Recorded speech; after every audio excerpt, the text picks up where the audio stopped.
அனைவருக்கும் வணக்கம். என்னுடைய லைஃப் ஸ்டோரி பத்தி வீடியோஸ் அப்லோட் பண்ணிட்டு இருக்கேன். இந்த வீடியோவோட லிங்க் டிஸ்கிரிப்ஷன்ல கொடுத்துருக்கேன், பார்த்து தெரிஞ்சுக்கோங்க. இந்த வீடியோவோட என்னுடைய லைஃப் ஸ்டோரி பத்தி கடைசியா முடிச்சுக்கிறேன். இந்த வீடியோவோட கடைசியில நான் சொல்லியிருக்கேன் யாரால எனக்கு இந்த லைஃப் ஸ்டோரி போடணும்ட்டு தோணுச்சு, எதுக்காக நான் இந்த லைஃப் ஸ்டோரி பத்தி உங்களுக்கெல்லாம் சொல்லிட்டு இருந்தேன், அதை பத்தியெல்லாம் நான் வீடியோவோட கடைசியில சொல்றேன். வீடியோவை ஸ்கிப் பண்ணாம பாருங்க. எனக்கு இடுப்பு வலி எல்லாம் இருந்ததால நான் ஹாஸ்பிட்டலுக்கெல்லாம் போயிட்டு இருந்தேன். 3 வருஷமா அந்த வலி எனக்கு தொடர்ந்து இருந்துட்டே தான் இருந்துச்சு. ஆனா இந்த ஹாஸ்பிட்டலுக்கு நான் போனதுக்கு அப்புறம் எனக்கு அந்த இடுப்புல முடிச்ச போல ஒரு வலி இருந்துச்சு. அவர் கொடுத்த அந்த 5 நாள் டேப்லெட்லயே எனக்கு வலி எங்க போச்சுன்னு தெரியல. அந்த முடிச்ச மாதிரி இருந்ததும் எங்க போச்சுன்னு தெரியல.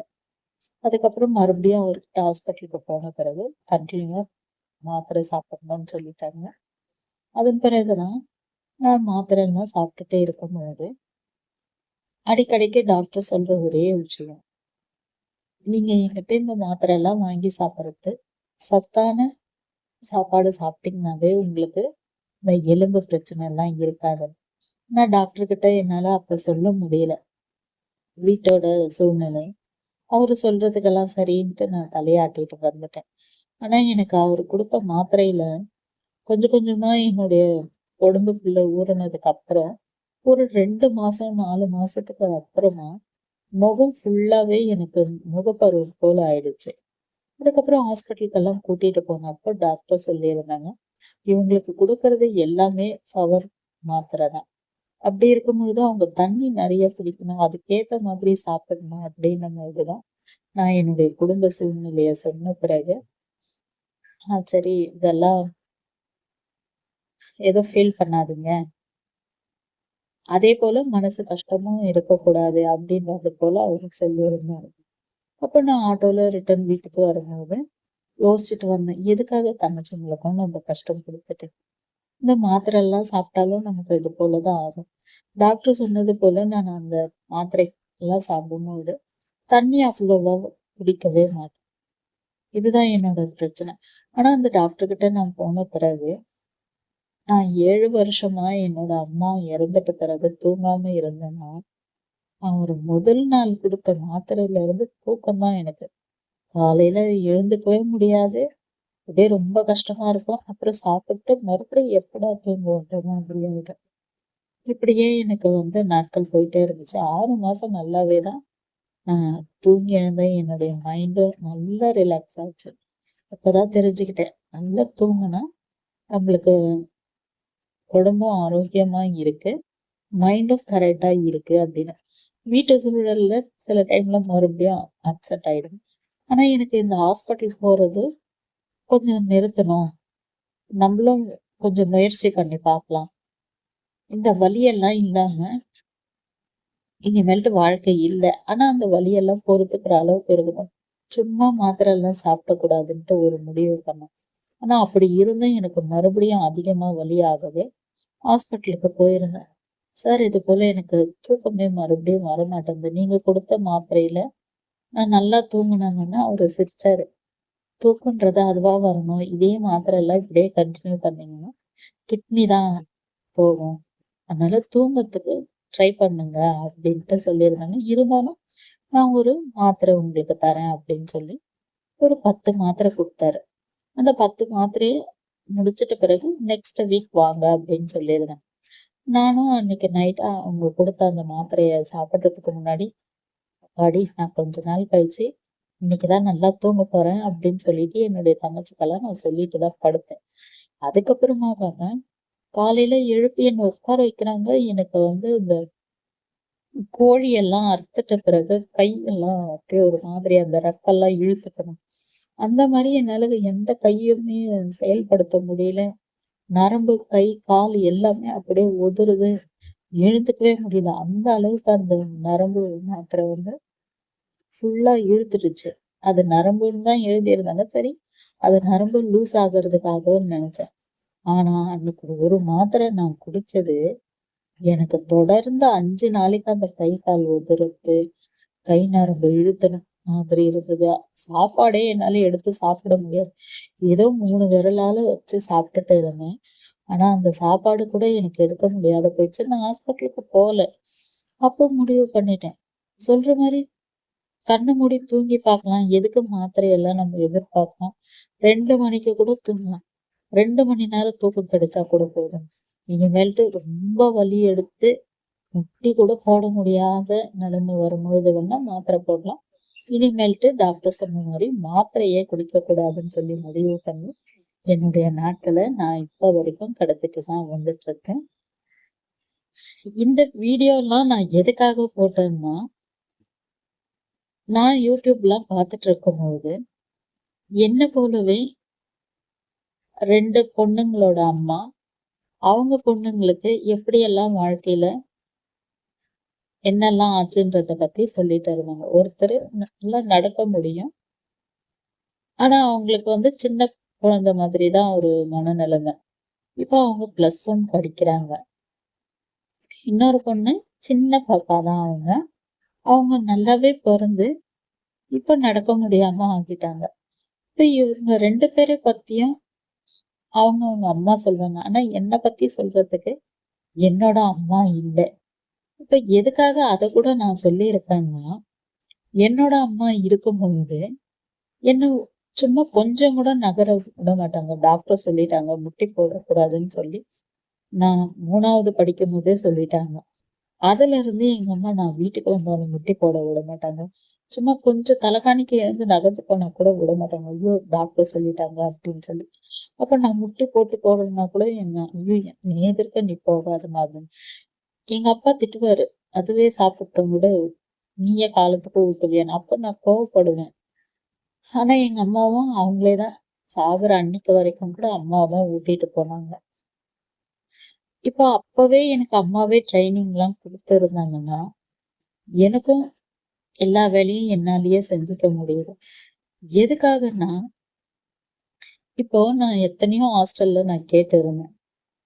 அவங்க எல்லாருமே என்ன சேர்த்துக்கிறேன்னு தான் சொன்னாங்க. ஆனா ஒரே விஷயம், அவங்க வேலையை அவங்களே செஞ்சுப்பாங்களா? இதுதான் அவங்க எல்லாருமே கேட்ட கேள்வி. இதனாலேயே வந்து எனக்கு எந்த ஹாஸ்டலுமே கிடைக்காத போயிடுச்சு. ஆனா இப்பவும் 2 மாசத்துக்கு முன்னாடி ஒரு ஹாஸ்டல் கிடைச்சிச்சு. ஆனா அங்க 10,000 ரூபாய் கட்ட சொல்லி இருந்தாங்க. எதுக்காக? என்னால என்னுடைய வேலையை செய்ய முடியாதனால ஆள் வச்சு பாத்துக்கிறோம். அப்படி ஒண்ணா பாத்துக்கிறோம். மத்தபடி நீங்க ஜாயின் பண்றதுக்கெல்லாம் எதுவுமே ஃபீஸ் தேவையில்லை அப்படின்ட்டு சொல்லி இருந்தாங்க. அப்பதான் நான் யோசிச்சேன். எனக்கு ஹோம் பார்த்து கொடுக்குறவங்களும் சொல்லி இருந்தாங்க. நான் சொல்றேன்னு கோச்சுக்காதீங்கப்பா. உங்க அம்மா வந்து உங்களுக்கு ட்ரைனிங் கொடுக்காதையே போயிட்டாங்க. இல்ல நீங்களாச்சு அம்மா நான் செஞ்சுக்கிறேம்மா அப்படின்ட்டு நீங்களாச்சும் செஞ்சிருக்கணும். உங்களை நீங்களே குளிக்கிற மாதிரி பண்ணியிருக்கணும். நகர்ந்து போயிருக்கணும் அப்படின்ட்டு. இப்ப என்னோட அம்மா இறந்த பிறகு நானே தான் முட்டி போட ஆரம்பிச்சேன். ஃபர்ஸ்ட்ல பயந்தேன்.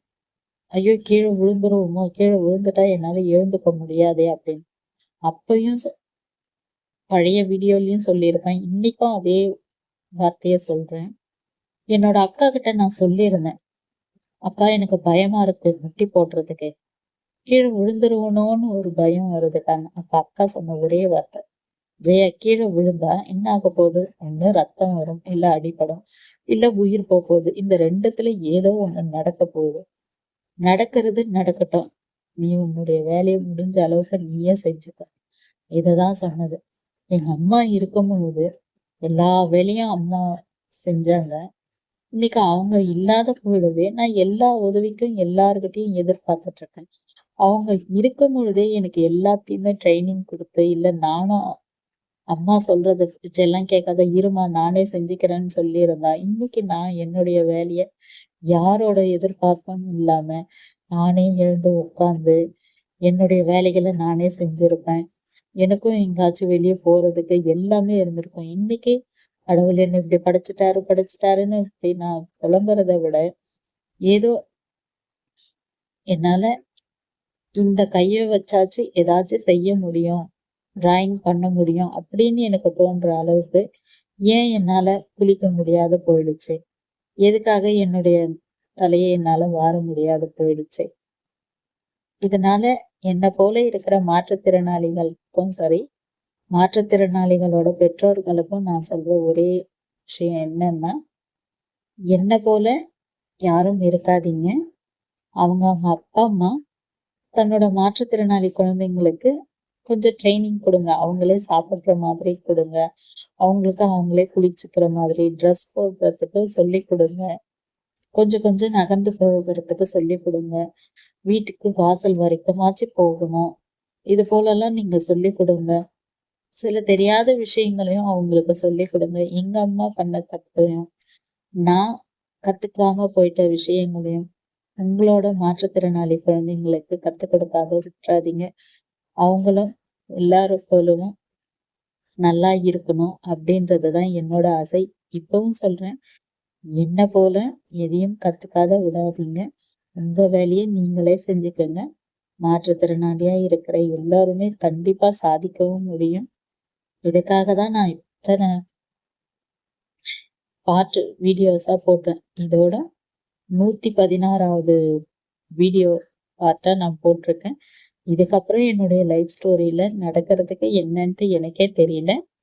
நான் எப்பவும் போல உள்ளன் போட்டுட்டு டிராயிங் வரைஞ்சிட்டு இப்படிதான் இருக்கேன்.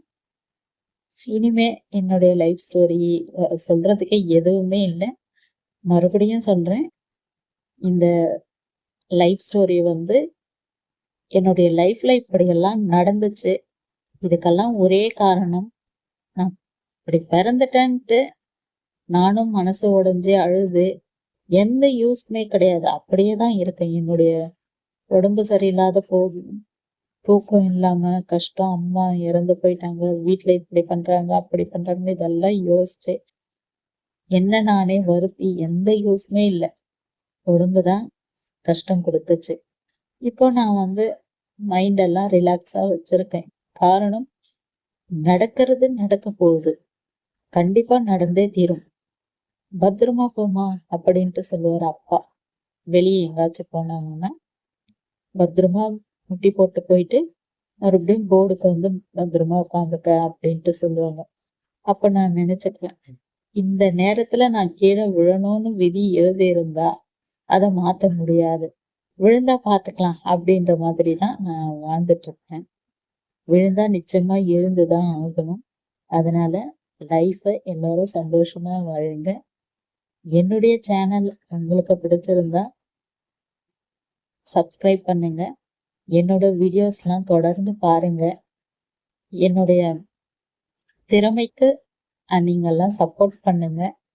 எனக்கு வந்து பண உதவியோ இல்லை என்னை பத்தி நீங்கெல்லாம் ஃபீல் பண்ணணும் அப்படின்றதுக்காகலாம் நான் வந்து உண்மையாவே வீடியோஸ் போடுறேன். என்னை போல மாற்றுத்திறனாளிகள் யாருமே கஷ்டப்படக்கூடாது. நான் சோம்பேறித்தனமாகவும் என்னுடைய அம்மா அன்பால நான் அடங்கி போய் அவங்களும் எனக்கு எந்த வேலையும் சொல்லி கொடுக்காம போயிட்டதாலதான் இன்னைக்கு நான் எல்லாரோட எதிர்பார்ப்பும் பார்த்துட்டு வாழ்ந்துட்டு இருக்கேன். அந்த போல நீங்களும் இருக்காதீங்க. உங்க லைஃபை நீங்க சேஞ்ச் பண்ணிக்கோங்க. இந்த வீடியோ உங்களுக்கு பிடிச்சிருந்தா லைக் பண்ணுங்க.